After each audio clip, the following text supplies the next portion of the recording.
So let's start off kind of reviewing some of the prompts that you were given when talking about the JPMorgan case.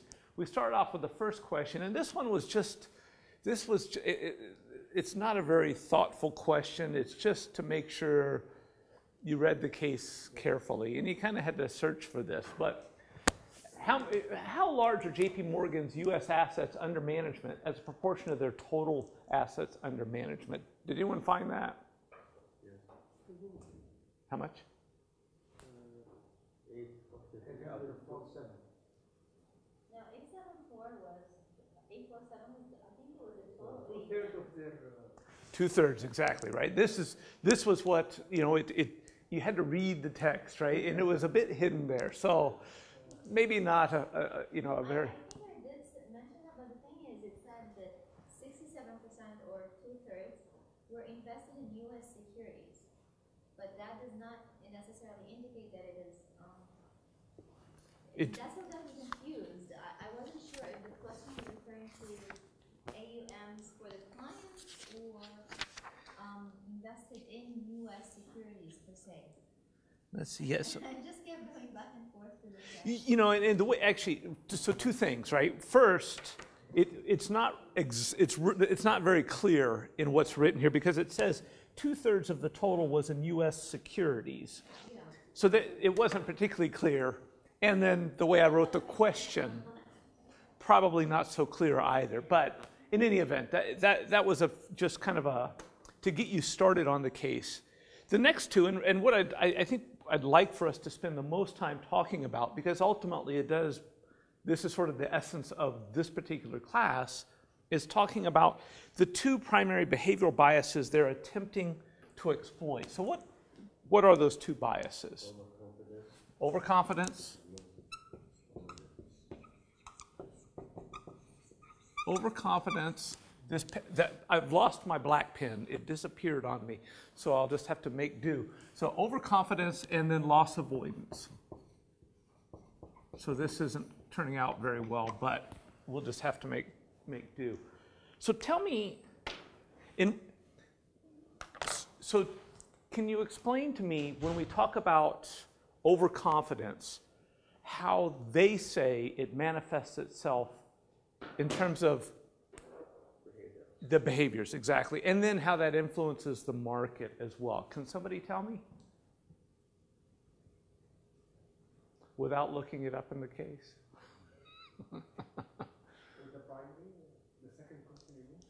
Yes, I mean, when we talk about overconfidence, there's overconfidence, you know, and all the evidence out there suggests, oh, look, thank you very much.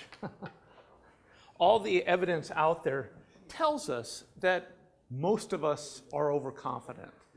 And in fact, I mean, yesterday we talked about the fact that 100% of money managers, almost 100%, think of themselves as at least average, right? So are you guys familiar with the Lake Wobegon story? You know, this is, Garrison Keillor is, you know, sort of I guess a famous writer and radio analyst, and he talks about Lake Wobegon is this location where everybody is above average.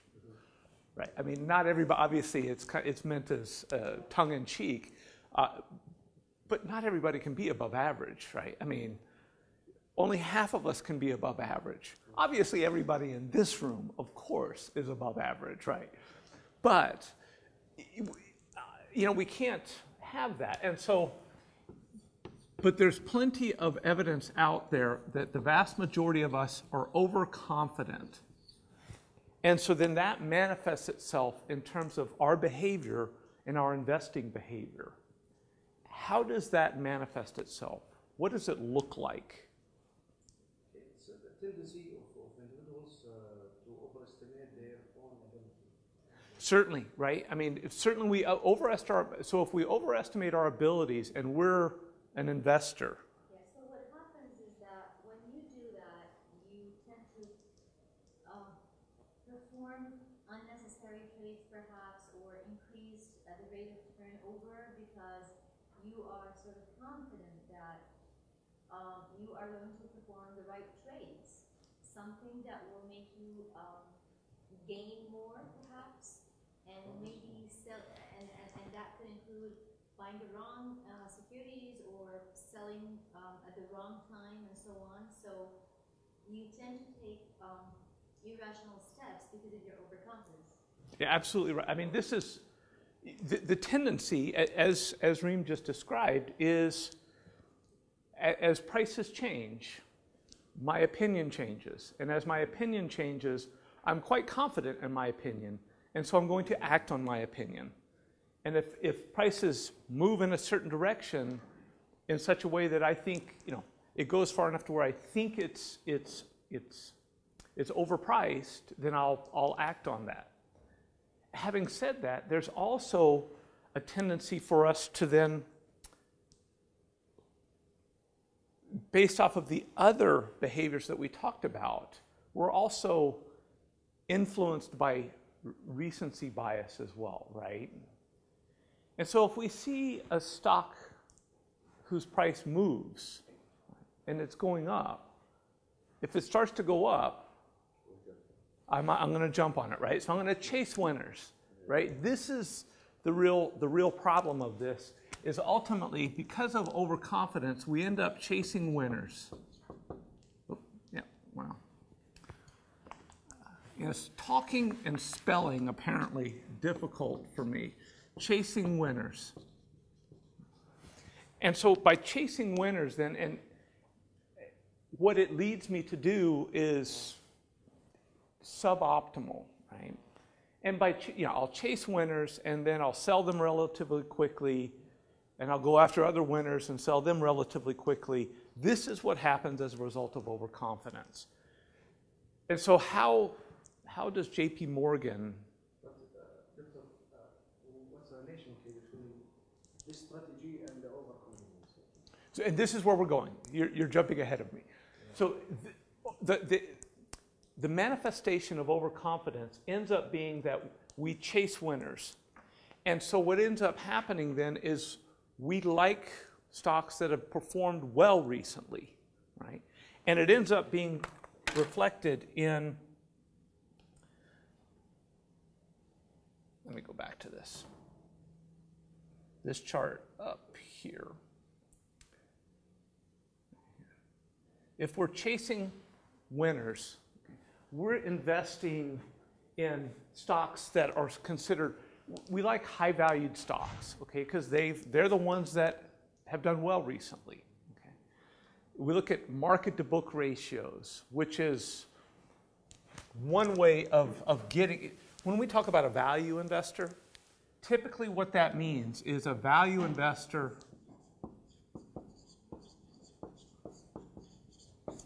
they buy low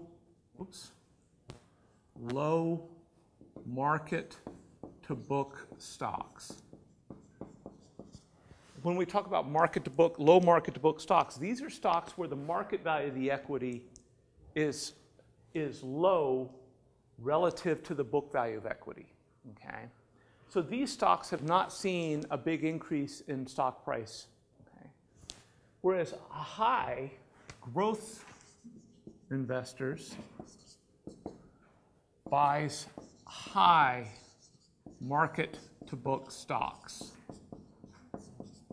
So what happens is, because overconfidence leads us to chasing after winners, we look at stocks that have gone up in value over time. And because that then translates into those stocks having a high market to book, it ends up being a losing strategy. And we can see it in this chart here. At this end, we have the high market to book stocks. At this end, we have the low market to book stocks. This is showing the returns to investing in value stocks versus growth stocks. So low market to book stocks and high market to book stocks. And you can see from this chart that investing in value stocks historically has performed better than investing in growth stocks. JPMorgan, at least in their behavioral portfolio, attributes that to investors chasing after winners due to their overconfidence. And so their way of battling that is to instead go after these value stocks, the overlooked stocks, the stocks that others are not buying because those others are overconfident, and they're going after these stocks who have already experienced significant gains in value over time. Okay? Does that make sense? Questions about that? Pretty straightforward, right? Okay. So let's then talk about the other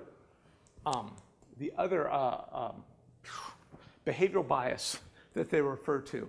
The other behavioral bias was loss aversion, right? With loss aversion, basically what that means is we're reluctant to sell losers and quick to sell winners. It's a lot easier for us to sell a winner, a stock that we've made money on, and because then it's realizing a gain, and it's the satisfaction of locking in that gain, cashing in, walking away, right? So that's, and then on the other side, there's a tendency to hold on to losers for too long. We're reluctant to acknowledge those losses.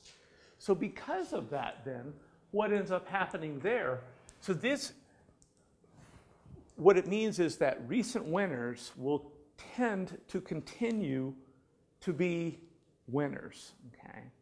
And so by following after those recent winners, buying stocks that have performed well very recently, okay, not over the long horizon, that's reflected over here, but relatively recently, what we see is, and that all the data suggests, that short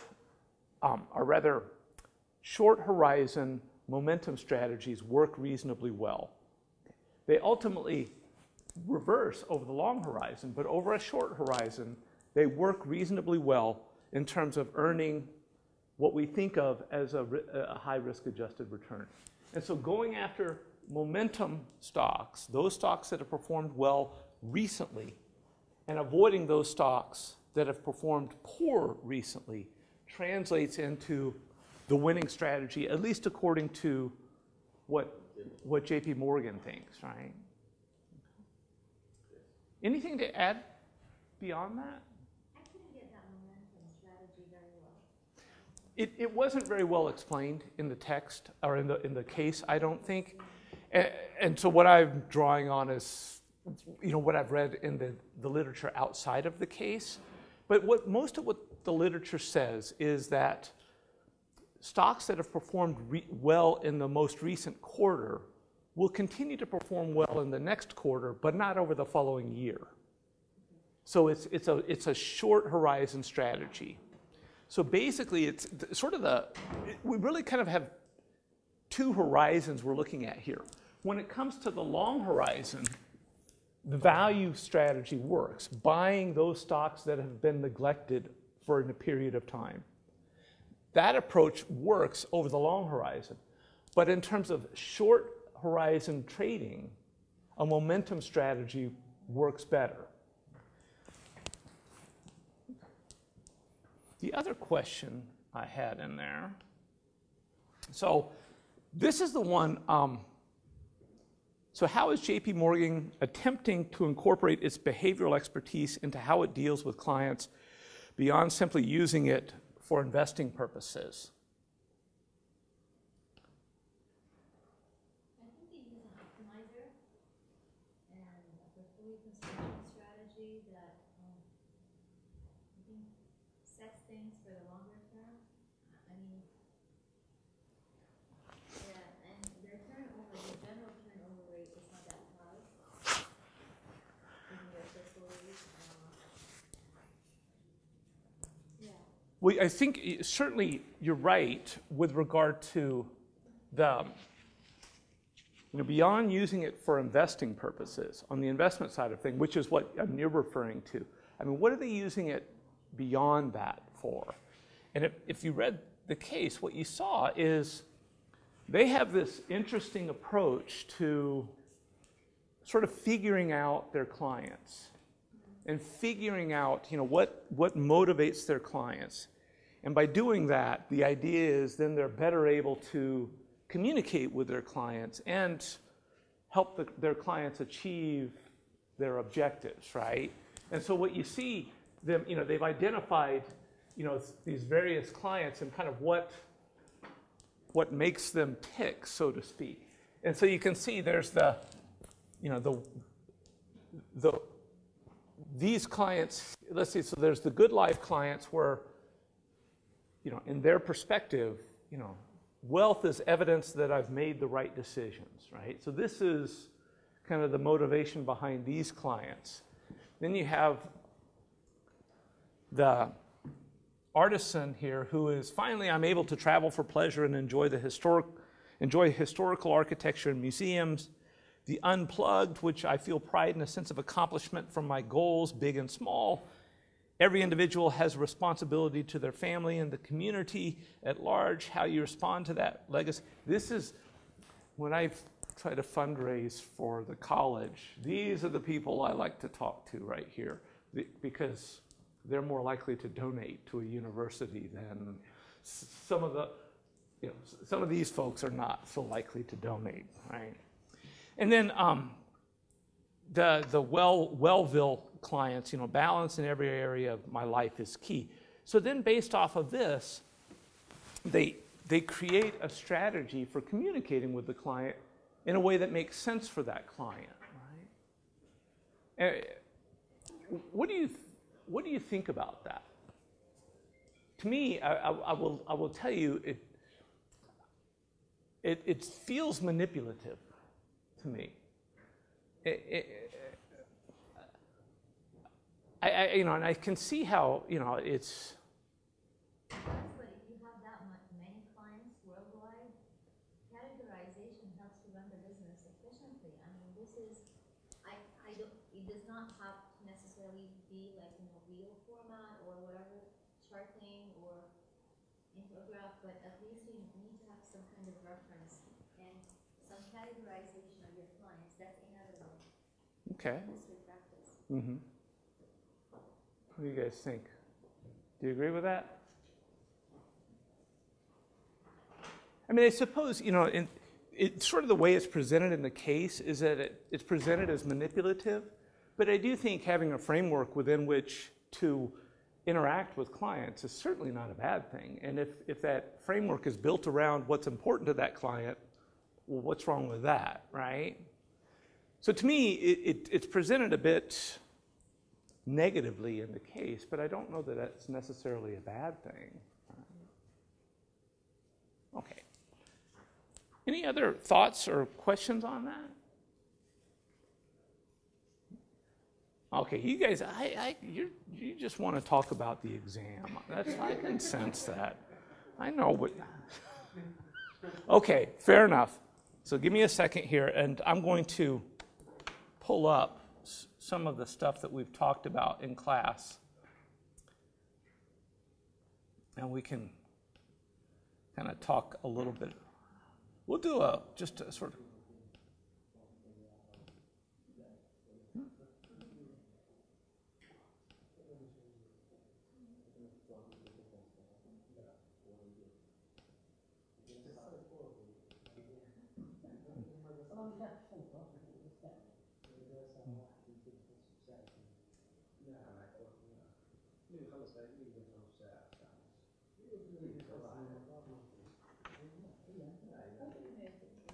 Okay.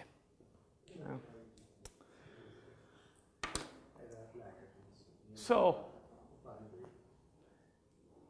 what I'll do is, what I thought I would do is just sort of recap some of the ideas that we've talked about over the past 4 days. And as we're going through this, if there's something you'd like for me to elaborate on or to bring you up to, to remind you about, just stop me as we go, okay?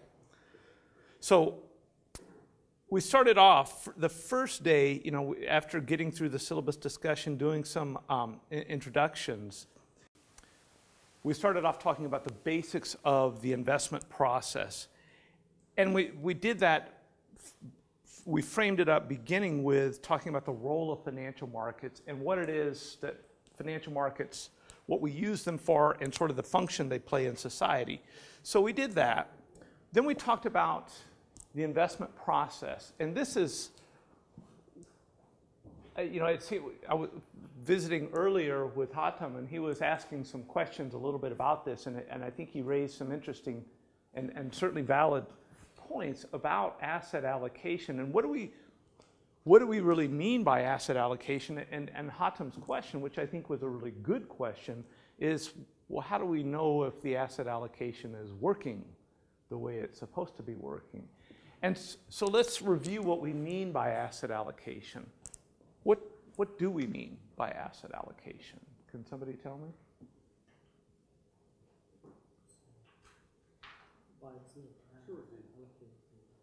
Choosing which investment in securities or stock bonds or whatever that you direct your capital in. Exactly, right? I mean, it's simply a matter of, you know, what proportion of my assets are going to go in the various asset classes available to me, right? And then what do we base those percentages off of, that asset allocation? What drives that? Well, Actually, three factors: time horizon, risk, and also return. What return? Our objectives or our just targets. I mean, you're right. I mean, it's after, you know, what we start off talking, what are our goals? Right? What is our goal when it comes to our investment portfolio? What are we trying to achieve with it? Is it a matter of, you know, being able to buy a new car? Is it, you know, buying a house? Is it sending my child to college? Is it retiring when I'm, you know, 60 years old? What is our goal? Then based off of that goal, and that part of that goal then defines what is our time horizon. You know, if I want to buy a new car, maybe that's in 2 years. If I'm buying a house, maybe it's 5 years. Sending my child to college, 15 years, whatever it happens to be. Retiring, you know, for me, not so long in the future. For most of you, you still have a long ways to go. But it establishes the time horizon. And then the next critical piece is, what is our risk tolerance? As an investor, how comfortable am I with risk, right?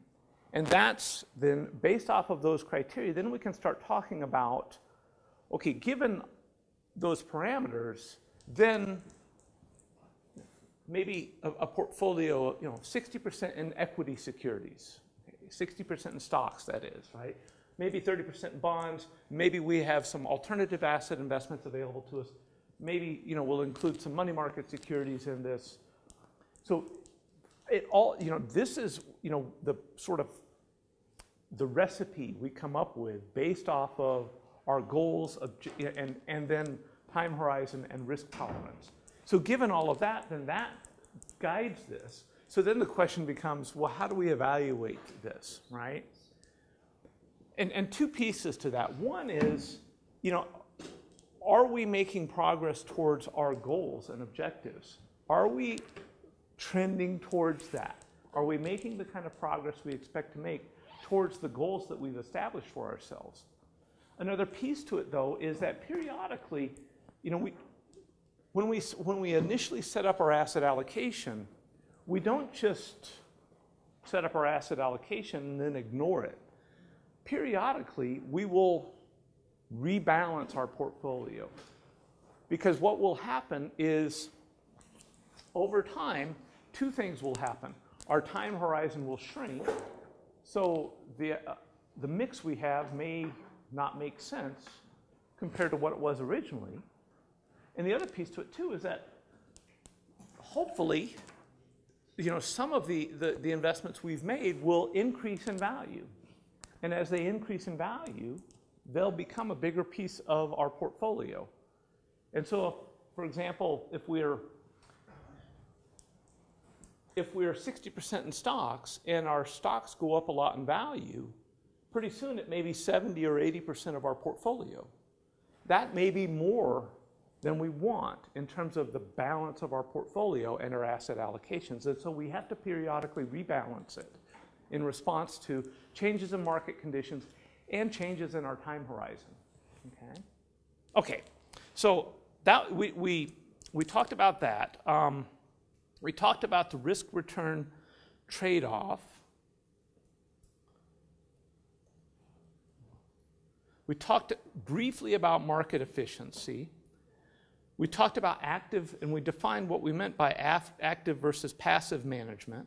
We described some of the various financial market participants and some of the various financial securities out there, how they work, a little bit about that. We talked about how we measure yields and returns. We talked about various stock and bond market indices, how they're constructed, and the information they provide to us.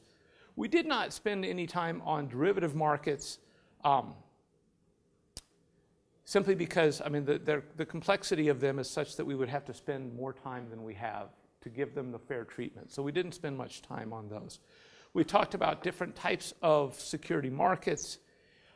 We talked about how markets function, different types of orders, some recent developments.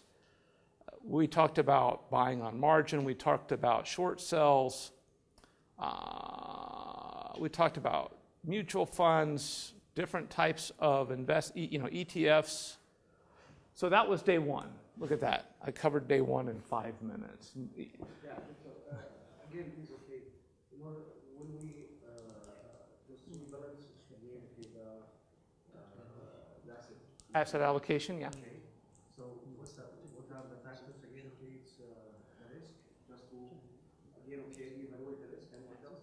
Well, basically what we're doing is periodically we're revisiting the criteria that we started off with. We're revisiting, you know, have our goals changed? Are we making progress towards our goals? Has our time horizon changed? Certainly over time, our time horizon will shrink. But then it may be that other goals and objectives have evolved in that time period in between when we initially set our asset allocation and when we revisit it. And then we also have, you know, perhaps our risk tolerance has changed as well. And certainly, you know, any gains or losses we had in our portfolio, it's going to change the balance of our asset allocations. And so we'll need to revisit that and make some adjustments to our portfolio to get it back into balance, consistent with whatever our goals are in our time horizon and risk tolerances at that point in time. Okay, good question, excellent. So then day two, we started off talking about the Warren Buffett case, and I can tell you one of your final exam questions. It's actually one of the better questions, I think. One of the final exam questions is you'll be drawing on some of what you remember from the Warren Buffett case. So we did that. Then we talked about the security selection process and how that worked, and we talked about the top-down nature of that. You know, and it starts off first, you know, with an understanding of the macroeconomic conditions, and then based off of those macroeconomic conditions, some understanding of, okay, given the direction the economy is heading and the current circumstances, what industries make the most sense for us to consider? So then we talked about how we go about identifying what those industries might be based on whether or not they're cyclical in nature or defensive in nature. Then based off of those industries, we talked about how we then go about selecting a security within those various industries. And you'll recall that we talked about what we're primarily doing when it comes to this selection process is looking at valuation levels. Our goal is to buy undervalued assets. And how do we identify undervalued assets? 2 steps to that. One is, you know, first we have to figure out how do we value a company. And you'll recall we talked about how we might go through that process of developing pro forma financial statements into the future, then doing some cash flow analysis based off of those pro forma financial statements, and then using discounted cash flow valuation to determine the value of those future cash flows. That's one approach to it. We also look at some valuation measures that are already available to us, things like price-earnings ratios, price-to-book ratios, price-to-sales ratios. All of these ratios give us some information, but by itself it's not very helpful. we have to do some comparisons to other firms within the same industry to make some comparisons to be able to say, okay, relative to the other firms in the industry, is this firm undervalued or overvalued? And then based off of that, okay, then we have some initial indicators of, you know, whether a firm is undervalued or overvalued. Once we have those indicators in our mind, then we can also turn to some financial statement analysis to make sure that our conclusions regarding this firm make sense. And so then that's where we did some ratio analysis, and we went through the exercise of making sure we're able to read and interpret financial ratios in a way that makes sense. Okay. So that's pretty much what we did on day 2. We talked a little about, you know, we went through the Federal Reserve monetary policy, how that works, intrinsic value versus market value. We talked about some various approaches to valuation. We talked about financial statement analysis, ROE decomposition. We did a little bit of that. That was day 2. Questions about any of day 2? It's all right up there, right?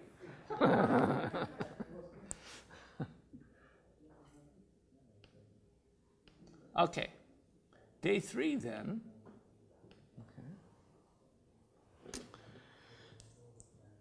So day 3 I gave you the answers to the financial detective exercise. As a group, did pretty well. I was you know, pretty well.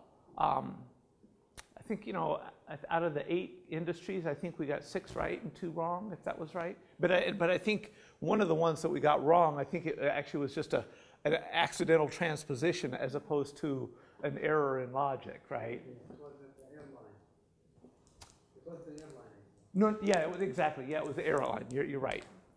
So we did, and then we talked about portfolio theory and trying to characterize the relationship between risk and return. The purpose of this was to give us then the ability to then talk about, okay, if we have a good understanding of the relationship between risk and return, then we can characterize what that relationship should look like from a mathematical perspective. And so if we can measure risk, and we know what the relationship between risk and return should be, then we can say what return should be. The challenge for us, and what we ultimately concluded, you know, we have some tools now to be able to talk about risk and understand there is an important distinction between firm-specific risk and systematic risk. That's an important distinction, and it does point to the benefits of diversification. And we talked about why we have the benefits of diversification. And then we went on to develop the capital asset pricing model. But then we also talked about the fact that the capital asset pricing model is not very satisfactory when it comes to predicting returns. Right? And in fact, you know, one of the interesting things that comes out of the case that we just talked about a moment ago, let me pull it up here, is, oops. Oh, I got it. Is that? Oh. I'm going to pull this up here real quickly. Just I want to be able to talk about this.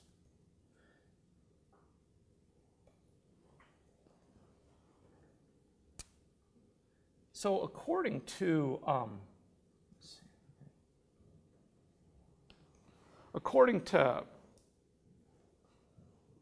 JPMorgan Case, I mean, what they are suggesting is that these are returns cumulatively annualized for 20 years as of May 31, 2006. Okay, so this goes back, you know, 30 years before that, or 20 years. Yeah, 20 years before that. And at least according to them, looking at standard deviation and total return, they actually see a negative relationship between risk and return. Now, we saw some charts over a much longer time horizon where we found a positive relationship between risk and return. But the point of this, in combination with the discussion we had about portfolio theory, is that bottom line is we don't have a great understanding of what's the right way of measuring risk. And so what that means too then is when it comes to trying to establish a relationship between return and risk, is any relationship we think we've come up with, we need to view it with skepticism and be cautious in over-applying it. That then translated also into our conversation about I'm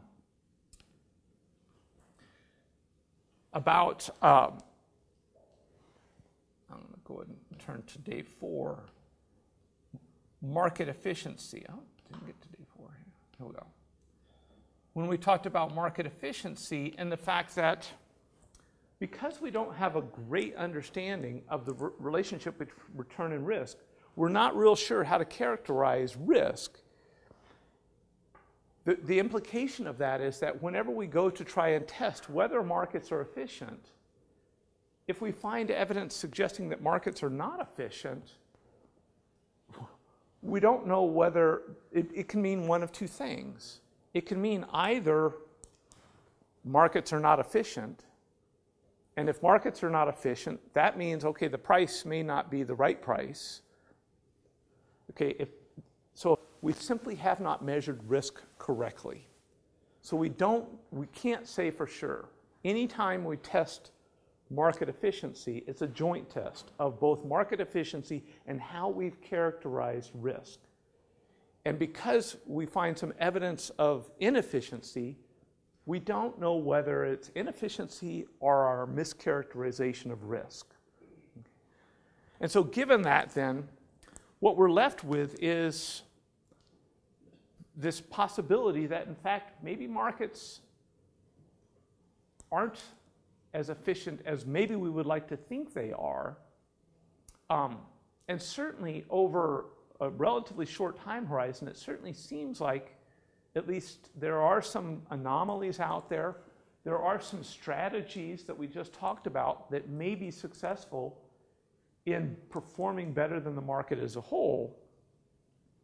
And so we talked about some of the behavioral influences out there that may influence not just our investing behavior, but our day-to-day behavior. And we talked about what some of those are. We even did a few exercises to illustrate our propensity to be subject to some of these behavioral influences. And so we went through that process, but then one of the big takeaways, I think, from all of this is that a relatively safe strategy, if you're investing, is a passive strategy where your goal in that strategy is primarily to minimize fees that you pay. And simply investing in a passive portfolio that mimics a broader market portfolio that has low fees associated with it can be a sound strategy where you're not going to, you may not beat the market, but you're also not going to have any gains you have eaten up by large fees. Does that make sense? Questions about any of that? So that was pretty much day 4. They would be at risk of the whole economy, okay, and like what happened in 2008, okay. How do you avoid that, right? Yeah, you cannot avoid that. Yeah. So it's also there is a risk, okay. You cannot mitigate that risk, okay, at the let's say expectation, okay, you are talking about. And that's actually a really good point, and it also raises the issue of that's systematic risk, right? That's the risk we can't get rid of. We can get rid of the firm-specific risk by holding a diversified portfolio. At least we think we can. But that systematic risk, that's the risk we can't get rid of. And this is where I think looking for systematic tendencies in investor behavior may give us an opportunity to, if we know these tendencies exist, at a minimum, we can avoid them ourselves, right? We can avoid, investing with overconfidence, and we can avoid selling winners too soon and holding on to losers too long, right? So hopefully that's at least another one of the takeaways from today. Okay, I mean, international investing, this will minimize the or reduce the systematic risk.